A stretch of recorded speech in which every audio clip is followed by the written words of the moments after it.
Wigan versus Hull, big game. 1 for 2 big games this week. And you know what? I'm going to predict Wigan to get a result. I'm thinking 2-0 Wigan. I think they can definitely do a job on them. Big game. 1 for 2 big games this week.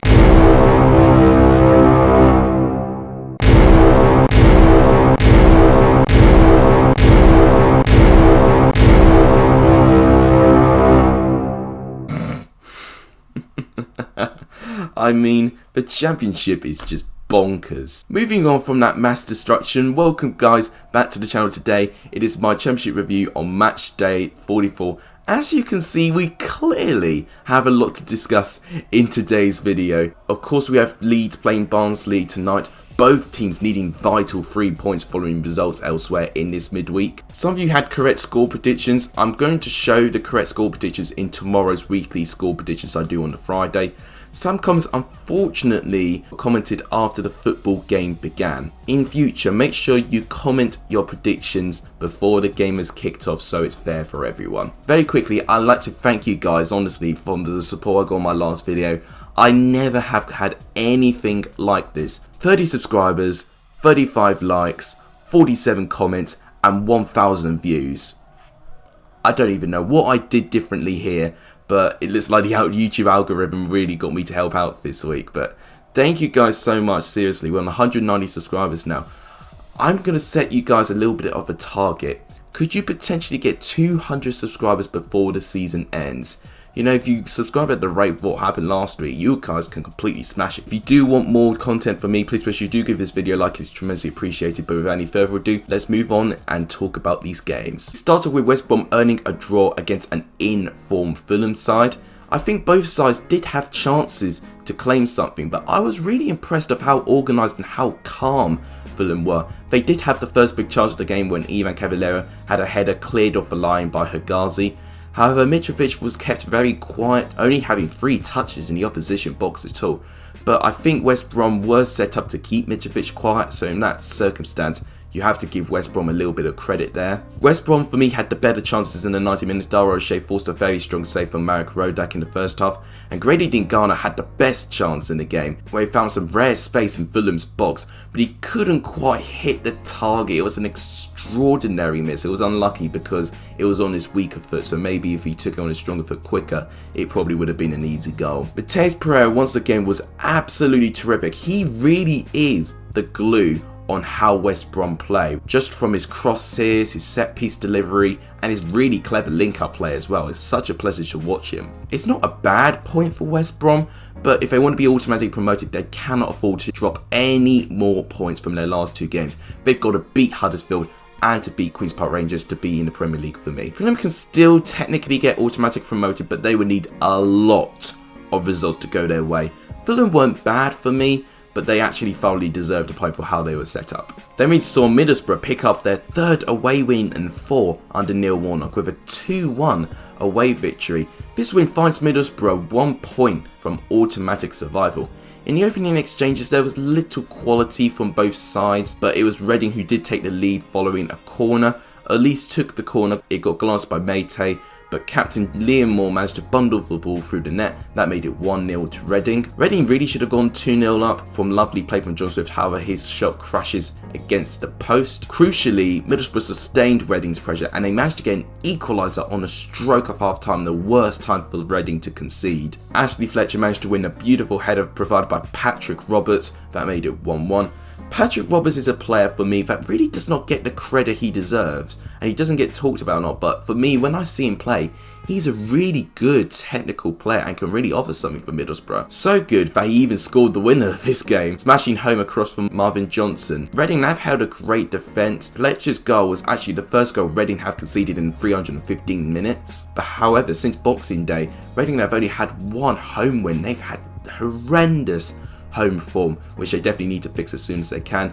As with Middlesbrough, I think they're safe, and I think with Neil Warnock, I think he could do something with his team next year. Then the result of midweek, Wigan 8, Hull. Excuse me, I have 8 goals to go through. As I was saying, Wigan had one of the strongest first half performances of any team ever, not just in a championship. You know what? That was practically the whole game, to be fair. You know, I used the actual song of Wigan's goal music as the background talking about this game. Wigan were the better side from minute 1. Naismith got the lead from terrific build-up play from a short corner. Jamal Lowe assisted 3 of the 7 goals before half-time, and he managed to score 1 as well, which is more goal contributions in one half in his last 31 appearances, which is absolutely mad. Kiefer Moore also scored a brace in that half, but it was a memorable day from Kieran Dowell, scoring a hat-trick, his 3rd goal being something special. Whether he meant it, it was a terrific goal, probably one of my picks for goal of the weekend. Going into Hull, I've never seen a more embarrassing performance from a team ever. They just gave in to every attack Wigan had. They didn't pressure them to try and stop them, they just allowed the goals to go in. If Phil Brown was in charge, he wouldn't have only set the halftime team talk on the pitch, he would have got them to do training sessions on the pitch as well. The only good thing that Hull did in the second half is that they kept the scoring down. They have to beat Luton on Saturday. If not, I think we may see Hull relegated and the start of an unwanted decline. As with Wigan, if they beat Charlton, they are in the driving seat for survival. An emphatic performance, an incredible performance by Wigan and Paul Cook. So now with the late goal music out the way, we saw a much closer game between Cardiff and Derby, where Cardiff has strengthened their chances to be in the playoff with a 2-1 victory. Cardiff started well, but both goals were from complete howlers from Derby players. Their first goal was from a horrible back pass by Jason Knight. Junior Hoylett managed to win the ball just before Kele Roos collected it, got around the keeper and scored. That made it 1-0 to Cardiff. Derby, to be fair to them, did grow into the game and managed to get a good response. Louis Sibley driving through the centre of the defence. He supplied it to Jason Knight, who redeemed himself from his howler and managed to make the scoreline equal. However, surprisingly, Wayne Rooney was the one who made a mistake for Derby. Charging forward in the second half, he got robbed by Lee Tomlin, who should have scored before his goal, but he managed to run forward practically one-on-one after he tackled Wayne Rooney. A very easy goal for Cardiff, way too easy. That made it 2-1 to Cardiff. It was a great response by Cardiff, who were really unlucky not to even get a third because Joe Walls managed to hit the crossbar for the second game running. As with Derby, I think they can kiss goodbye to any hopes that they had finishing in the playoffs. They also have a really tough game next against Leeds United. I think with their last 2 games, they need to approach these 2 games with pride and to target next season with greater success. For me, I think Cardiff are really strong favourites to be in the playoffs now. They've formed a gap between Millwall by 2 points. I'm really excited he's going to get in that top 6 actually. Then we saw Luton fail to escape the bottom 3 with a frustrating 1-1 draw with Queen's Park Rangers, who have looked to be on the beach since the restart, but that wasn't the case in this game at all. Luton did have the more clear-cut chances throughout the whole 90 minutes. Queen's Park Rangers made it very difficult to be broken down.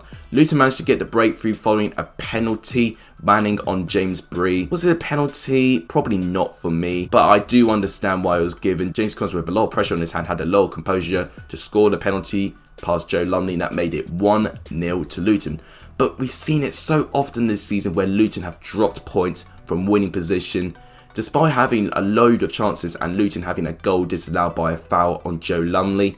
Queen's Park Rangers fought back and managed to get a goal. Everechi Eze and Brighton Sai-Samuel tore the left side of Luton apart. Sai-Samuel squared the ball to Dominic Ball with so much space. Luton's defence was asleep. He smashed the ball past Sluga. That made it 1-1. Luton now have put themselves in a very awkward position. A win against Hull for me is required if they want to survive. Even if they draw, I think they will need to rely on too many results to go their way. So if they don't win against Hull, for me, I think Luton will be relegated. As with Queen's Park Rangers, a much better performance. Let's see if they can keep this standards up. Very saw Millwall picking up back-to-back 1-0 wins and have been given hope to finish in the top 6 after beating Blackburn by 1-0. It was a very dominant performance actually, and it was not an inspiring performance by Blackburn, who managed to earn a draw against West Brom in their last game. Jed Wallace always looked a threat, just driving forward with a lot of energy, and he was involved in Millwall's only goal of the game. He paced through the right hand side, squared the ball to Bradshaw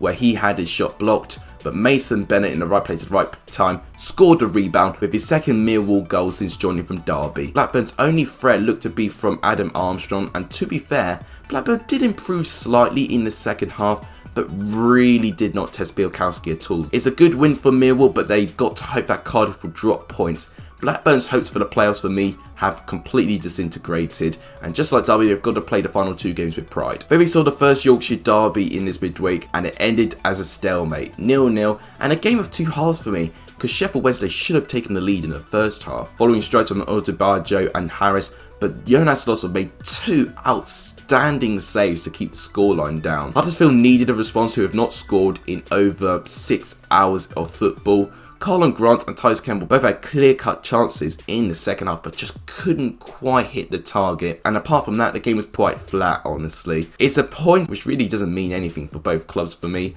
Huddersfield will be disappointed in their recent performances. They're not quite safe yet. 3 points probably would have guaranteed them safety. They have a tough game against West Brom next. They've got to hope results go their way to survive. Now we go on to yesterday's games. We start off with Brentford closing the gap to the top 2 by 1 point. Wow. The promotion race is really heating up now with a 1-0 win versus Preston. They led very quickly. Brilliant quality from Marcondes to pick up Ollie Watkins in space. He scored a powerful half volley past Declan Rudd that made it 1-0 to Brentford. However, it was the only goal that Brentford managed to score. Preston really frustrated Brentford as they tried to increase their lead. Brom did not create too many chances apart from 1 shot in the first half which Rudd made a great save for, and dribbling past 7 players and just shot just wide of the post. Benrahma was kept pretty quiet, and I think that was Preston's game plan. Preston only had 1 good chance to score for me. Darnell Fisher had a pretty good free kick, but it was really well saved by David Raya. Having said that, Preston did not look like scoring, which you have to give Brentford credit for how organised and how tight their defence is. With Preston, by the smallest of margins, can still theoretically get in the top 6, but they need a lot of results to go their way. For me, I don't think Preston will be in the top 6 now. With Brentford, it looks like they're not going to lose their final 2 games, but the question is, are West Brom and Leeds going to drop points in their final games?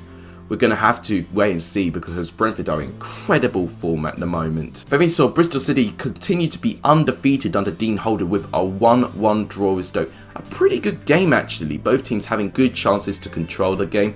Jeju was put 1-on-1, should have done it better, but Davies made a terrific save and he already did more work with that chance in the whole 90 minutes against Birmingham. Bristol City started very well, even having a Wells disallowed goal by a foul on Tommy Smith.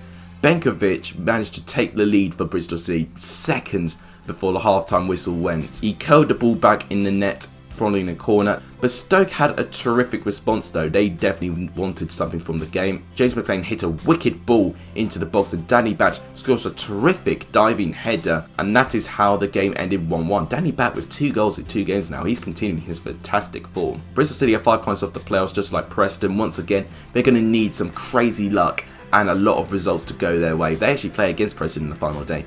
Let's say if all results do go Preston and Bristol City's way, that final game is going to be absolutely intense. As with Stoke, for me, I think they're safe from the drop. They've got 50 points, I think they've done it. Then we saw Charlton deal a huge blow, conceding a last-minute goal against Birmingham, ending 1-1. The game was quite close, but Birmingham won a penalty following a horrible back pass by Josh Cullen, which found Jukovic 1-on-1 on goal, but Phillips had to foul him. However, Phillips did redeem himself, saving the penalty from Scott Hogan. The last player of the month award winner has still had not scored a goal since the restart. He's in frustrating form at the moment. Charlton managed to take the lead from Macaulay Bonne and a very nicely worked goal with Williams, and then Doherty managing to supply the cross, and Bond managed to get the end of it. That made it 1-0 to Charlton.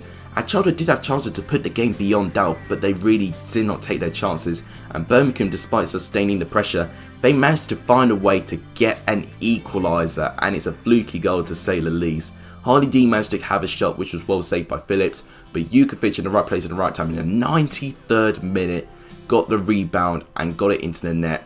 It is absolutely devastating because Charlton defended so well and were definitely playing for all 3 points in this game. It's definitely 2 points dropped from the Londoners, and they'll be targeted by the 3 teams on 45 points, eager to get out of the relegation zone. Charlton are going to have to win their next game, especially as their last game is against Leeds United. And the final game to talk about is Forest 2, Swansea 2. A really good contest against 2 really good sides.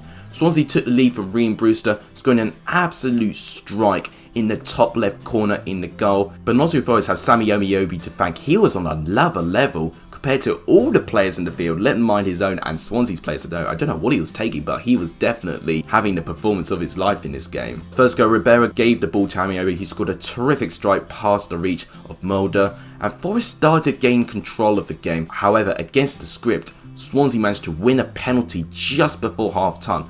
A little bit controversial since it did look quite soft for me, and also it looked like it almost got to the edge of the penalty box, but I think it may have just been in the box by millilitres. It was definitely controversial to say the least. Andre Ayew stepped up and continued his great penalty scoring form, sent Samba the wrong way. That made it 2-1 to Swansea in half time, and I think that was crucial. But Nottingham Forest responded very, very well and managed to earn their equaliser once again from Sammy Omiobi. He had a low strike just outside the box, beating Mulder. That is how it ended 2-2.